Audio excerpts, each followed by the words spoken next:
The White Carpathians are made up of blossoming meadows, vast forests, solitary trees, and man, who has been tending this landscape since time immemorial.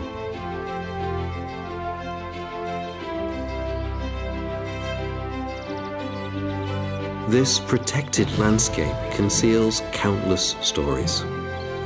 It is the home of many types of rare plants and some of the most precious biotopes in Europe.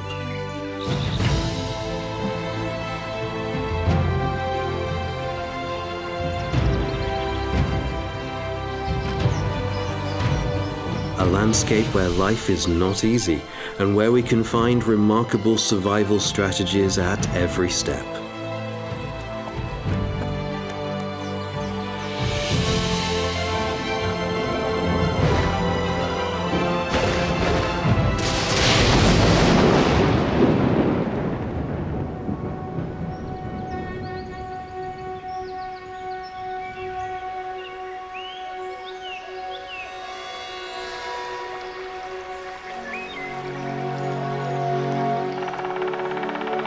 A rare wilderness of undisturbed life, that is the White Carpathian primeval forests.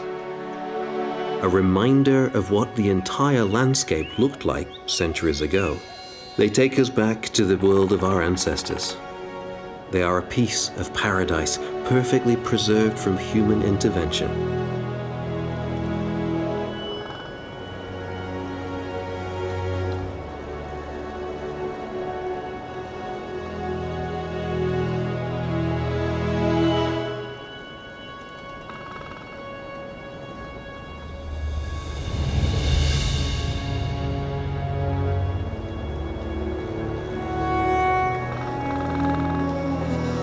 The forest simply renews itself, as if possessed of thought and wisdom. In the serenity, it may seem as if there were no life here, but our first impression may be misleading.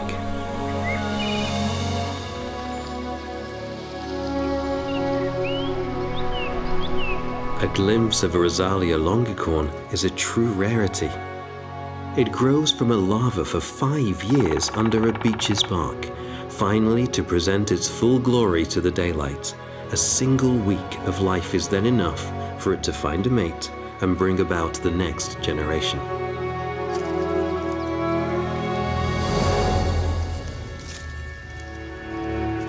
Many other forms of life play their part in wood decay and contribute to the healthy life of the forest.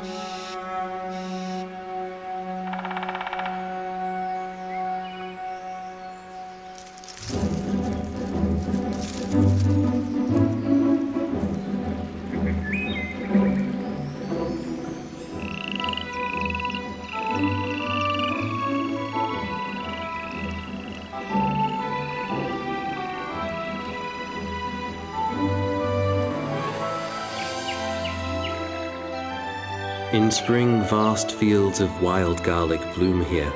However, we can only enjoy their fragrance for but a month each year.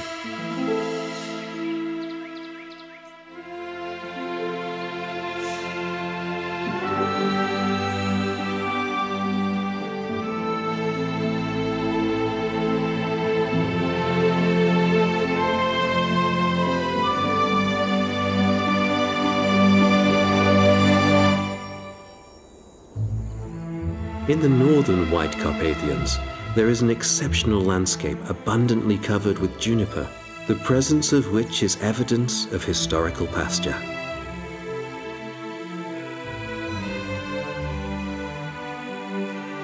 Tufa-forming fens are a phenomenon of the White Carpathians. On their surface, dissolved limestone coagulates in the water.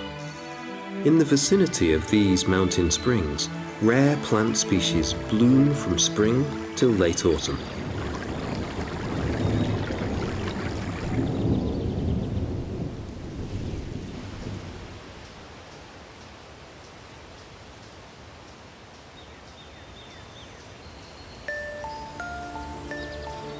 The flowery meadows of the White Carpathian are awash with colours all year round. Indeed, they rank among those with the richest diversity of species in the world.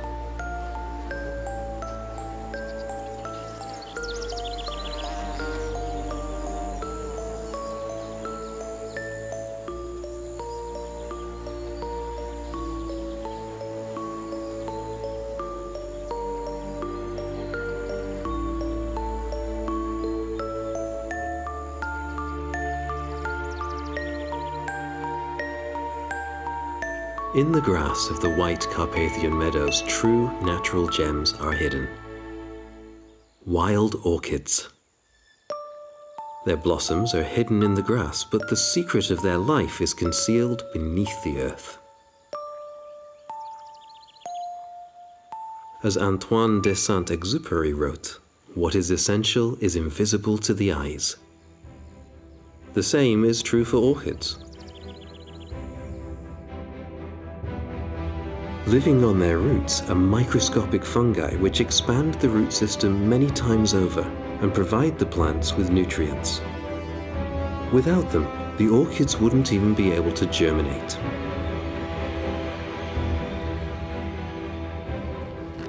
This fragile symbiosis can be easily destroyed by livestock overgrazing or by excessive fertilization.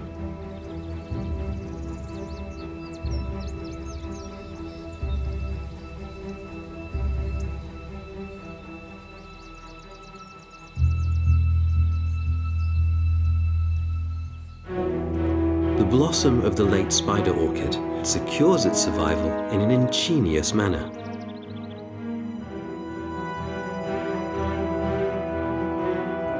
It imitates a female with its blossoms, and there is always an eager male to be found and fooled into pollinating the plant.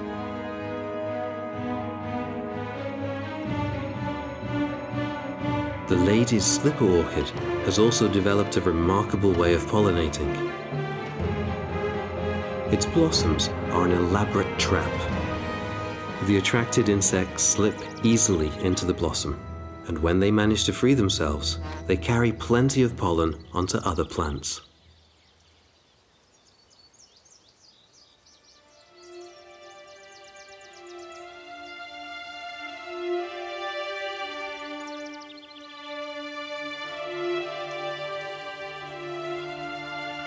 The white Carpathian meadows are home to a plethora of creatures, though many of them are quite difficult to spot.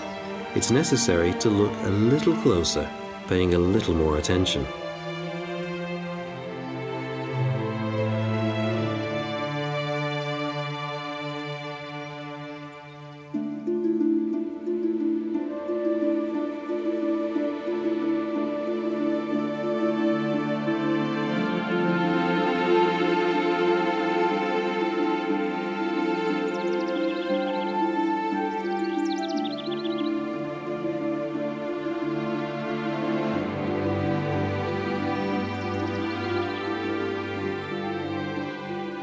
The black oil beetle, a remarkable beetle which can even kill. It secretes a poisonous liquid which can be deadly for man.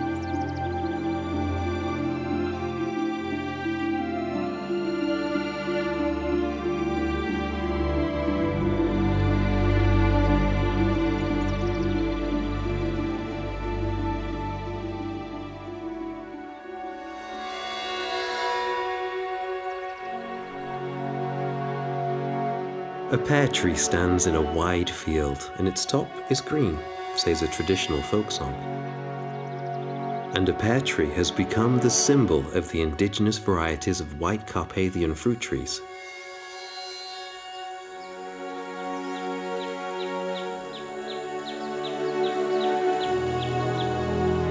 In many areas, orchards with the old fruit tree varieties, which have adapted very well to local conditions, have been preserved.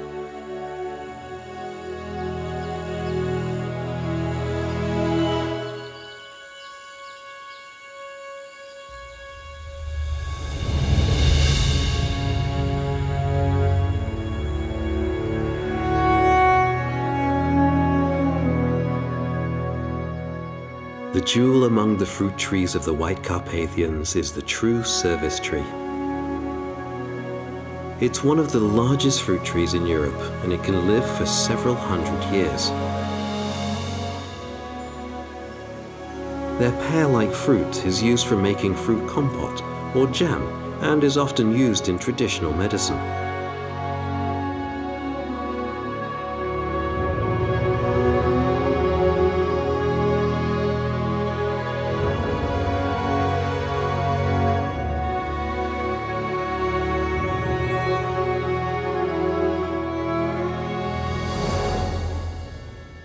The extensive meadows are dominated by 100-year-old trees which create a unique atmosphere. Man became aware of the importance of trees in the landscape a long time ago, and he leaves them be. They help reinforce otherwise unstable flysch soil and prevent erosion.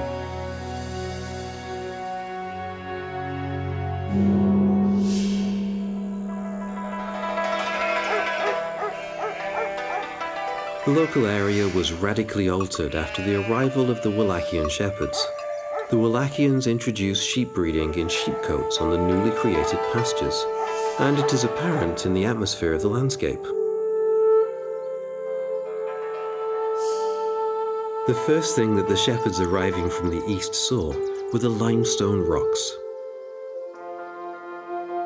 And it may be that it was these Bradla that gave the region its name, the White Carpathians.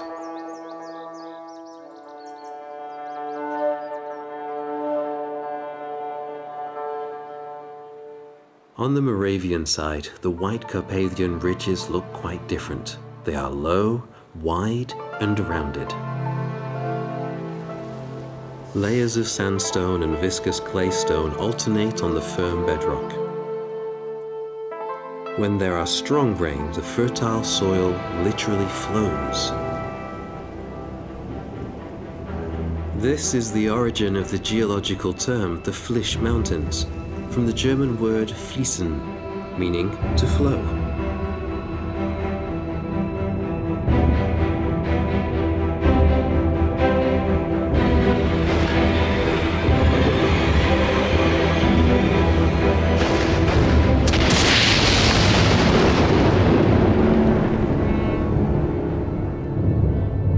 After severe storms, farmers often lose the entire crop.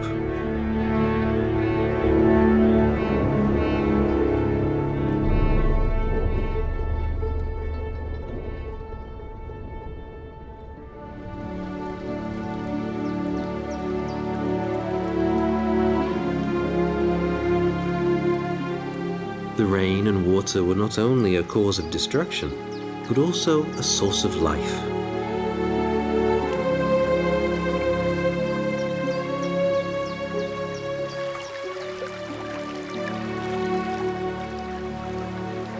Local people believe that washing in the stream early in the morning would mean being first to finish working in the field.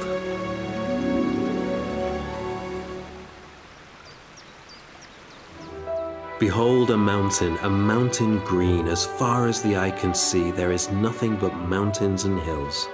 Here and there a small cottage crouches with a small field, barely feeding one family. This is the famous Moravskaya Kopanica. And why is it called that? Because there is more stone than soil here. And this rocky soil could not be plowed but only hoed.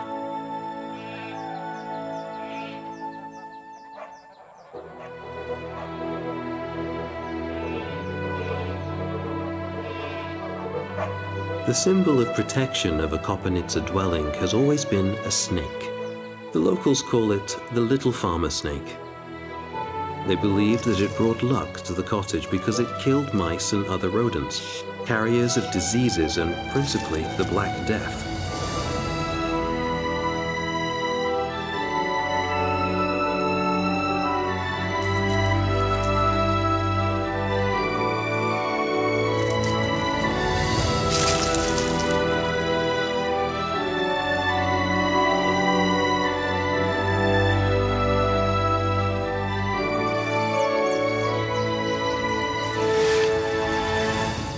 Man is both creator and destroyer in one. Without regular mowing, the White Carpathian Mountains would become overgrown as the natural seeding of trees would smother all this precious beauty.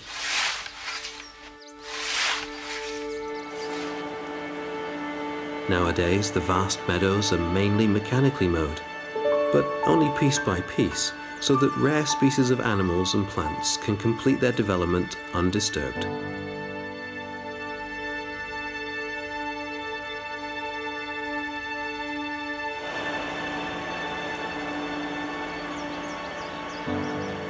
Its precious nature and the solicitous care of the White Carpathian landscape were the reasons for UNESCO declaring it a biosphere reserve. Many people still live in harmony with nature and keep alive trades which they learned from their fathers and grandfathers.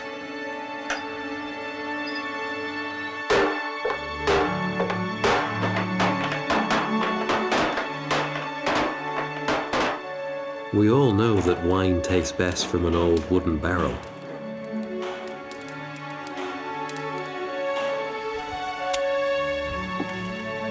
And if man is a wise steward, nature repays him with generous gifts.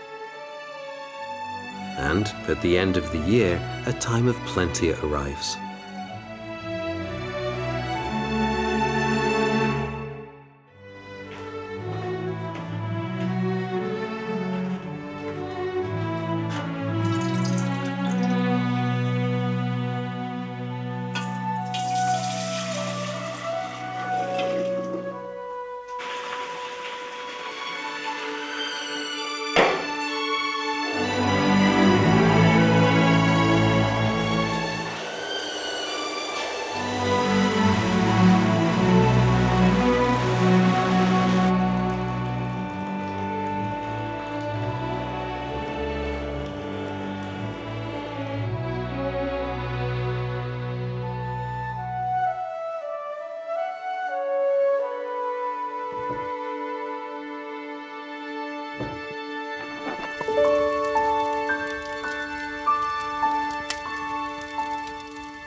In the nature of the White Carpathians, everything is connected. Everything is linked by invisible fibers of life in countless forms.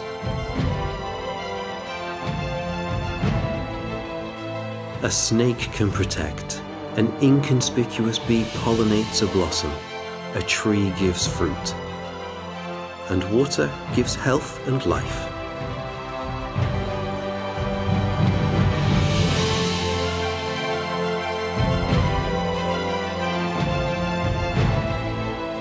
The story of man and nature never ends.